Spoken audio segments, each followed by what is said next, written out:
बिस्मिल्लाहिर्रहमानिर्रहीम। देखिए, हम लोग तकरीबन कोई 200 के अराउंड पोलिंग स्टेशनों का जब रिज़ल्ट आया तो हमारी कोई 1,000-2,500 वोटों की लीड थी और हम लोग काफ़ी, मैं बता देता हूँ, 203 पोलिंग स्टेशन का जब रिजल्ट था ना सर, उस टाइम टर्न आउट 15.54% था और उस वक्त Qadir Mandokhel peoples party 11,131 vote थे और पाकिस्तान मुस्लिम लीग नून के 11,528 वोट थे। तो लगभग कोई 300 का डिफरेंस, 400 का है ये। ठीक है। और अगर आप थोड़ा 180 पे चले जाए तो ये डिफरेंस बढ़ जाता है। ये हुआ ये कि आफ्टर 180 पोलिंग स्टेशन ये गैप जो है ये कम होना शुरू हो गया। अच्छा, बात ये है कि जो इलेक्शंस होते हैं उनकी साइंस बड़ी डिफरेंट होती है, डिफरेंट पोलिंग स्टेशनों पे डिफरेंट किस्म के वोट पड़ते हैं। तो ये हो सकता है कि उधर पीटीआई पीपल पार्टी ने हमें कैचअप कर लिया, लेकिन जिन पोलिंग स्टेशनों में इनके वोट ज़्यादा निकल रहे हैं वहाँ पे जो नॉर्मली लोग पीपल पार्टी को वोट देते हैं वो आबाद नहीं है। ये एक ऐसा हल्का है जहाँ पे जो नॉर्मल सपोर्ट है पीपल पार्टी की, जो जैसे कि इंटीरियर सिंध में, वो वाली सपोर्ट इधर नहीं थी। तो ये एक अनलाइकली बात थी कि उन जगहों से पीपल पार्टी को वोट पड़ जाना जहाँ पे वो नॉर्मली उनको वोट नहीं पड़ते। और फिर सबसे जो बड़ा एविडेंस है जो हम ये कहते हैं कि जो रिगिंग का है वो ये है कि 16,000 वो के ऊपर 17,000 पे सीट निकल गई, सही है, और पोलिंग क्लोज हुई 5 बजे और प्रिजाइडिंग अफसर पहुंच रहे हैं रात को 11 बजे, 12 बजे, 1 बजे, बीच में 6-6 घंटे के लिए ये लोग गायब हो गए। अब आप मुझे, और फिर कुछ प्रिजाइडिंग ऑफिसर्स का फ़ोन बंद थे, व्हाट्सएप पे 15 के करीब ऐसे रिजल्ट्स हैं जो व्हाट्सएप पे नहीं भेजे गए। हालांकि इलेक्शन कमीशन के ने ये कहा था कि रिजल्ट जो हैं वो व्हाट्सएप ग्रुप्स के ऊपर आपने पोस्ट करने हैं जो प्रिजाइडिंग ऑफिसर्स होंगे उनको। फिर हमें ये मालूम है कि जो वहाँ का अमला था वो सिंध गवर्नमेंट का था, जाहिर है, और तो सिंध गवर्नमेंट का ही होना था ना सर, और पंजाब से थोड़ी जाना था। नहीं, ठीक है, लेकिन सिंध गवर्नमेंट का जो अमला था, जाहिर है उसकी इन्होंने क्योंकि इसको सेलेक्ट किया था तो फिर ज़ाहिर उसके अंदर और इनकी तरफ झुकाव भी था। और हमने देखा कि वीडियोज़ आई जैसे कि 2 बजे पोलिंग बंद करने की कोशिश की गई एक पोलिंग स्टेशन के अंदर, वहाँ पे बड़ी लड़ाई हुई, फिर दोबारा पोलिंग स्टार्ट कराई गई। तो इस तरह ये इलेक्शन को मैनेज मैं कहूँगा कि किया गया। पीपल्स पार्टी ने किया? जी, पीपल पार्टी ने किया। अच्छा रुबीना साहबा, आप पीपल्स पार्टी को रिप्रेजेंट कर रही हैं यहाँ पे। मैं इलेक्शन इस्लाहात पे मैडम आपकी जानिब आऊँगा क्योंकि आप बहुत बात करती हैं जब भी शोज़ में आती हैं कि इलेक्शन रिफॉर्म्स होने चाहिए, लेकिन उससे पहले जो मरियम नवाज साहबा कह रही हैं, जो अफनान साहब, डॉक्टर अफनान साहब आपके कोलीग हैं सेनेट में, वो कह रहे हैं, क्या वाकई पीपल्स पार्टी ने इलेक्शन मैनेज कर लिया कि 203 के जब पोलिंग स्टेशन के नताइज थे तब 400 की लीड से नून लीग जीत रही थी, जब बकाया 73 के पोलिंग स्टेशन के नताइज आए तब टर्नआउट 15 से 21% हो गया पूरे हल्के का और पीपल्स पार्टी जीत गई मैम 600 वोटों से, 500 वोटों से। देखिए, पहली बात तो ये है कि जो कल का इलेक्शन है, चूंकि एक तो रमज़ान था, फिर कोविड था और बहुत सारी वजूहात थी, तो इस वजह से टर्न आउट जो है वो कम रहा। लेकिन उसके बावजूद आपने देखा कि पाकिस्तान पीपल्स पार्टी जो है उसने एक बड़ा सख्त मुकाबला किया बाकी पार्टीज के साथ। हालांकि ये पीडीएम के इत्तेहाद में थे, उससे बाहर निकल के पाकिस्तान पीपल्स पार्टी ने अकेले जो है ये इलेक्शन लड़ा, अपने बलबूते पे लड़ा और उसके जो नताइज हैं वो आपके सामने हैं। और मैं नहीं समझती कि ये अगर कहा जाए कि किसी भी एडमिनिस्ट्रेशन की तरफ से उसमें कोई इंटरफेरेंस थी।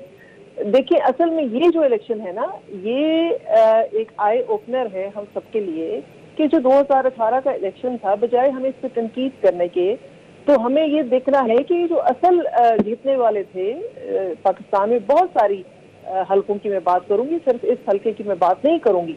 तो नताइज जो हैं जो अब आ रहे हैं और ज़िमनी इंतखाबात में जो नताइज आ रहे हैं वो कुछ और कहानी सुना रहे हैं।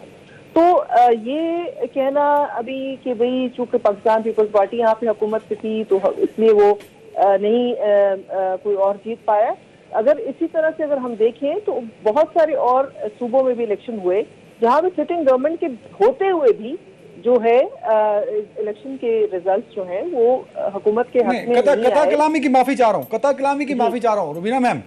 सवाल हम इसलिए बार बार पूछ रहे हैं, आप जीत गए, आपको जीत मुबारक, आप ही हलफ उठाएंगे। पाकिस्तान की तारीख में ऐसा कम ही होता है कि जीतों को उतार के किसी दोबारा इलेक्शन के नताज वो बनाए जाएं।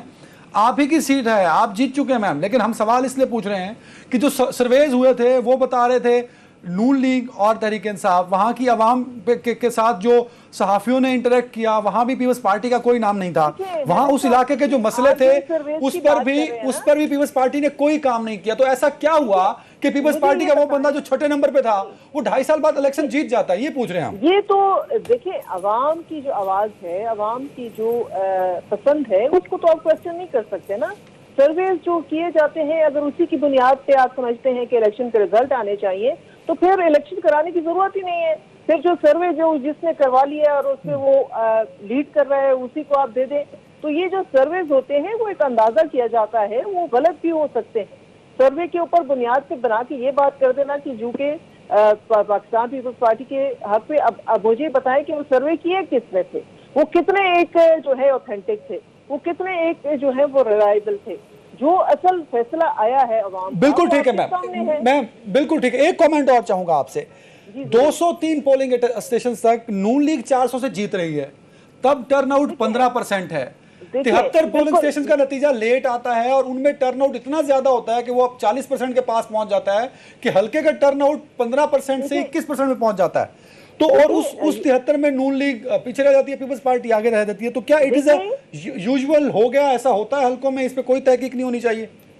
देखिए, जो तहकीक करना चाहते हैं बिल्कुल मोस्ट वेलकम तहकीक की जाए, हमें उस पर कोई एतराज नहीं है। लेकिन ये जो है आखिर वक्त तक जो रिजल्ट आते हैं और नेक टू नेक जब मुकाबला होता है, आगे पीछे लोग किसी पोलिंग स्टेशन पे आप आगे चले जाते हैं, क्योंकि आपको पता है कि जो इलेक्शन की जो डायनामिक्स है वो बड़ी डिफरेंट डायनामिक्स है।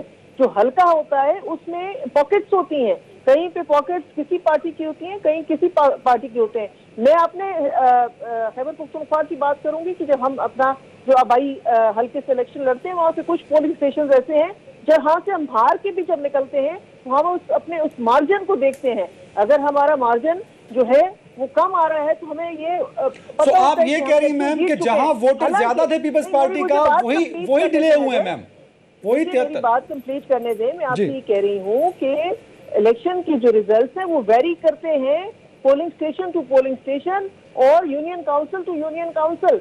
सिर्फ ये कह देना चूंकि कुछ यूनियन काउंसिल से नून लीग जीत चुकी थी और अगर 400 वोटों की लीड थी या जो भी लीड थी तो वो इलेक्शन जीत चुकी थी, तो ये कोई मुनासिब एनालिसिस नहीं है।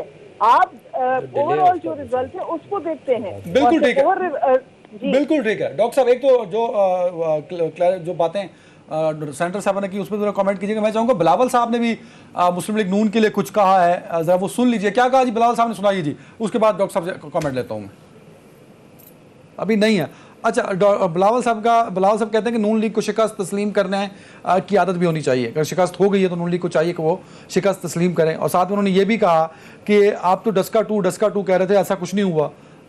अवाम ने वोट दिया और आपको शिकस्त हुई और आपको अपनी शिकस्त तस्लीम करनी चाहिए। देखिए, 2008 का इलेक्शन हम हार गए, पीपल पार्टी जीत गई, हमने वो एक्सेप्ट किया। अगर हम हर दफ़ा ये हमारा वो होता वतीरा कि हम ना मानते तो हम फिर ना मानते वो वाली डिफीट भी। तो बात ये नहीं है, हमारी हिस्ट्री है कि हम जब हारे हैं हमने माना है।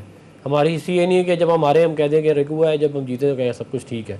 फिर दूसरी बात ये है कि डस्का टू कहने की बुनियादी एक वजह है कि जब आपके पूरे टोटल वोट 60,000 वोट पड़े हैं पूरे के पूरे हल्के में ही,